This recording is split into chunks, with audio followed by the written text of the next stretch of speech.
Hey guys, my name is Ron White. I'm a two-time USA memory champion. In this video, I'm going to talk about why you can't remember anything. If you like this video, I have a course called Black Belt Memory, and I'll put that down in the description of this video. So if you like this video, you learn some stuff, make sure you get my Black Belt Memory course down in the description below.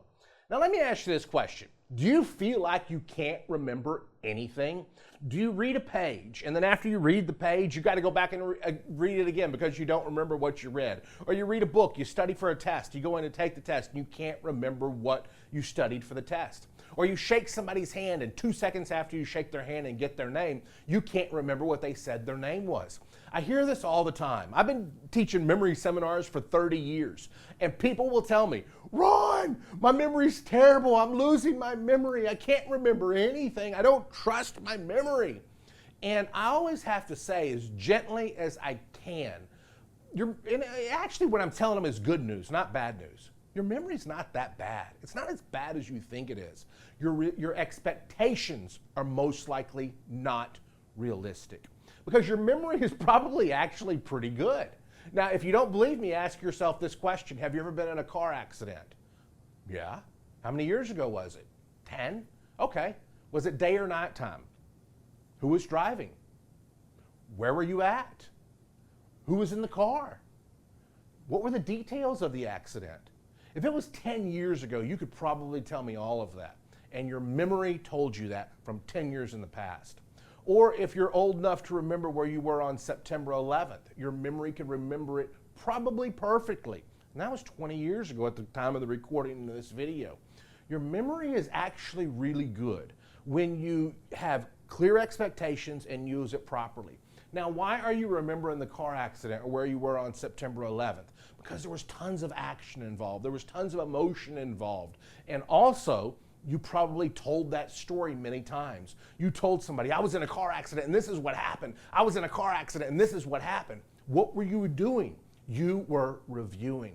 And reviewing is a key part of your memory. When you review, when you see things very vividly, your memory probably actually works pretty well. But the reason you're not remembering names, the reason you're not remembering what you read, the reason you're not remembering what you study is your expectations aren't realistic. You're not memorizing it. You're not storing it in your memory in the first place. You're walking into a room, you're getting somebody's name, you're halfway paying attention. You walk out of the room, you weren't even paying attention. You're driving home, you don't remember their name. You're like, oh, my memory's terrible.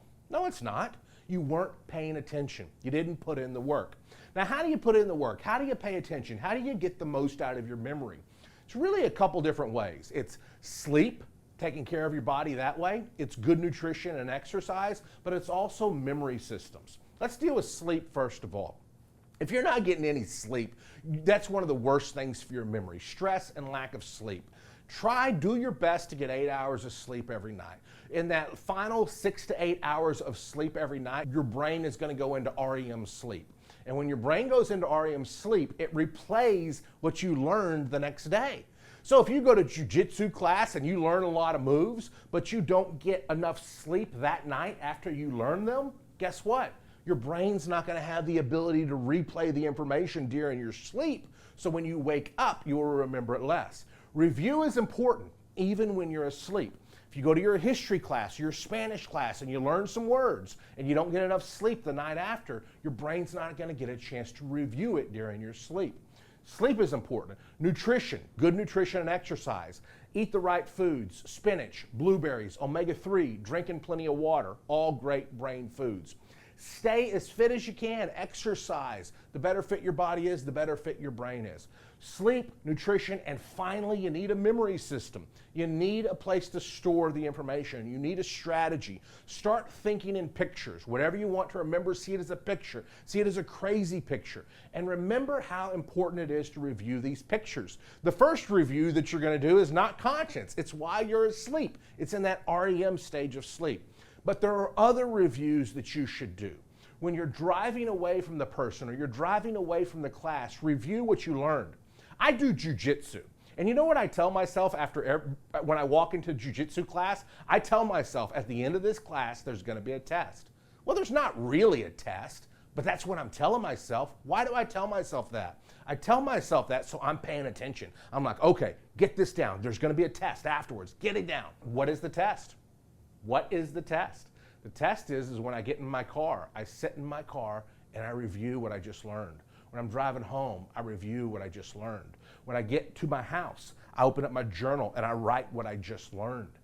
That is the test. I'm giving myself the test, but by telling myself there's going to be a test, I will remember more. When you go to your history class, your Spanish class, your chemistry class, as you walk in the room, tell yourself at the end of this, there's going to be a test. That's going to force you to pay more attention. It's going to force you to take better notes. After the class, maybe right outside the classroom, sit down, open up a journal, and write as much down as you can remember from that class. Don't read your notes, just see what you can remember. That is an active review. It's going to do two things. Number one, it's going to give you a book that you can go back to later and review. But one of the biggest things that it's going to do is it's going to give you a test, and that test is going to improve your memory. So I believe in a thing called walk and talks as well, where I take when I was memorizing the United States Constitution, I memorized it all. It's 4,543 words.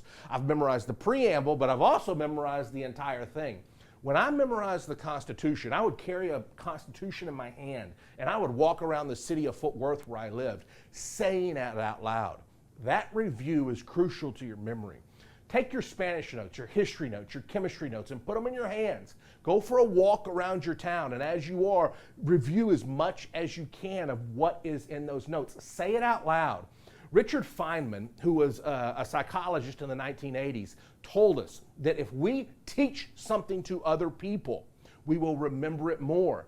Now that teaching it to other people is true even if the person you're teaching it to is a camera or a TV or a lamp or a tree on your walk or a dog on your walk. All you have to do is just repeat it. Say it again as if you're teaching it to a person, and you'll get the same benefit.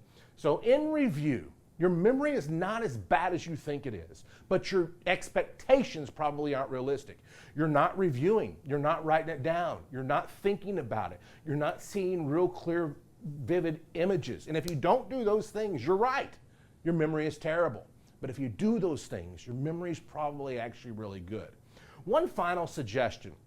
There is a technique known as the memory palace or the mind palace. It's where you use pieces of furniture in a room to memorize. We don't have enough time to go into it in this deep video, but I do have videos on the mind palace on my YouTube channel. So you can search those. I'll put them in the link description. Or if you just want to get my memory course, Black Belt Memory, I'll put a link down below in the description. I have a free gift for you there, and you can take the next step in improving your memory.